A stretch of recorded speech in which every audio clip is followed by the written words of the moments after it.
মাটি ও মানুষ। আপনাদের মাটি ও মানুষ নিয়ে একটা ঘটনা বলি, ঠিক আছে? আমাদের মাটির ভিতরে একটা ব্যাকটেরিয়া থাকে এবং মানুষের পেটের ভিতরে একটা ব্যাকটেরিয়া থাকে। সে ব্যাকটেরিয়াটার নাম হচ্ছে যে প্রোবায়োটিক্স।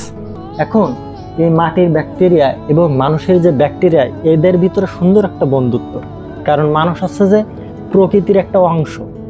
এখন যখন আপনি মাটি থেকে নিজেকে গুটিয়ে নেবেন, প্রকৃতি থেকে যখন আপনি নিজেকে গুটিয়ে নেবেন, তখন আপনি অসুস্থ হবেন, ঠিক আছে? এখন সুস্থতা পেতে হলে আপনাকে মাটিতে হাঁটতে হবে, প্রকৃতির সাথে মিশে যেতে হবে। যখন আপনি মাটিতে হাঁটবেন, এই মানুষের পেটের ব্যাকটেরিয়া এবং মাটিতে থাকা ব্যাকটেরিয়া, এই এই দুটোর ব্যাকটেরিয়ার কিন্তু বন্ধুত্বটা আরও গভীর হয়, ঠিক আছে? যখনই বন্ধুত্ব গভীর হবে মাটিতে থাকা ব্যাকটেরিয়া এবং মানুষের ভিতরে থাকা ব্যাকটেরিয়ার, তখনই হচ্ছে যে আপনি সুস্থ হবেন।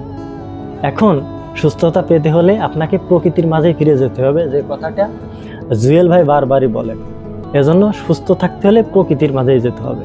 তো ভিডিওটা ভালো লাগলে সাবস্ক্রাইব করবেন।